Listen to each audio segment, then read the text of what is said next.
Agora a gente vai entrar num assunto aqui com relação a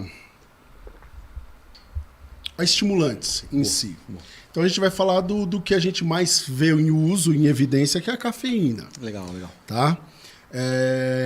E aí eu já vejo pessoas que chegam lá na loja já falando isso. Falam assim, mas eu não posso usar cafeína porque eu tenho pressão alta.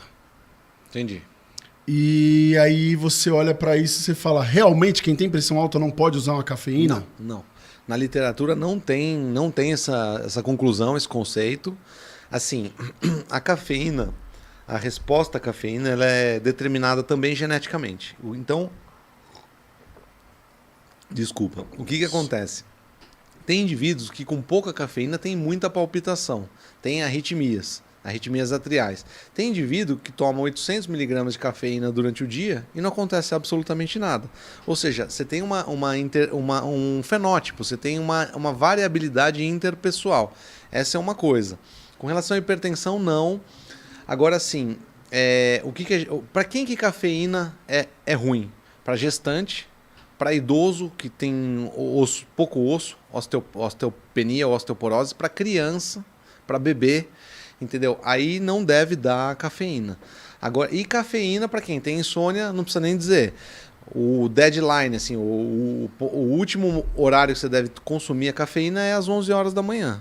Depois, porque a meia-vida da cafeína é de 6 horas. Então eu vejo alguns indivíduos, isso que eu acho que é a pior coisa, esse tipo de coisa tem que ser falada. Você pega um indivíduo de 25 anos que consome cafeína às 6 horas da tarde e depois fuma maconha para poder dormir.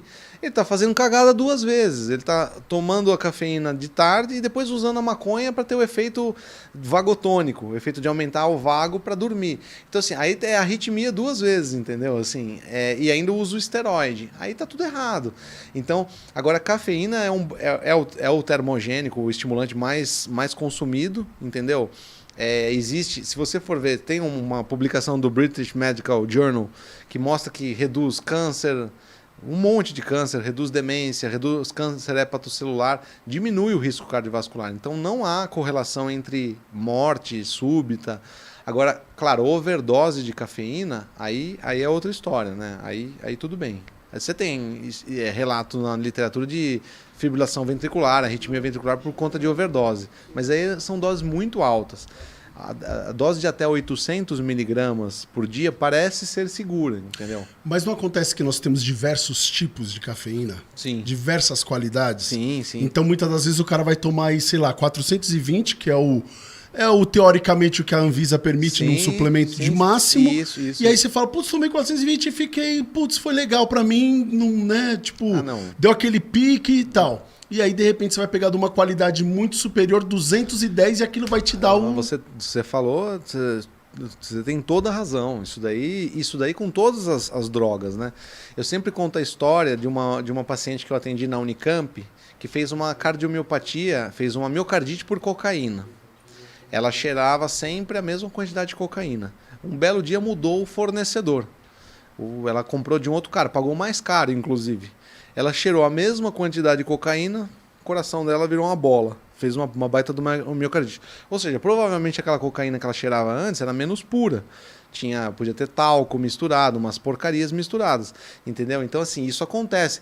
Tanto que aquele estudo que eu citei no meu post, o Harlin, lá da Holanda, quando fizeram a correlação, isso é muito importante, quando fizeram a correlação do que o indivíduo falou que ele usava de esteroide com o sangue, deu 47% só de correlação, ou seja, menos da metade. O cara falava, por exemplo, eu tomo um estanozolol, dosaram não tinha estanozolol, era outra coisa, entendeu? Então isso tem muito a ver. É por isso que você tem, vou fazer uma citação de um cara que eu gosto pra caramba, respeito pra caramba o trabalho na internet, que é o Félix Bonfim. Que é como se fosse uma espécie de Batman aí da questão da pureza dos whey protein, das creatinas também, sim, entendeu? Isso daí é fundamental. E esse tipo de coisa ainda é muito precário. Muito. Você falou uma coisa que é nevrálgica, é fundamental. Ainda é muito precário a correlação entre a pureza, a veracidade, né, do que você está comprando lá no rótulo e do que você espera estar recebendo e de fato. E tem a questão da biodisponibilidade também, que você falou. A gente conversou naquela nossa conversa aquela vez. Eu não sei se nós vamos falar disso, do sublingual, lembra? Sim.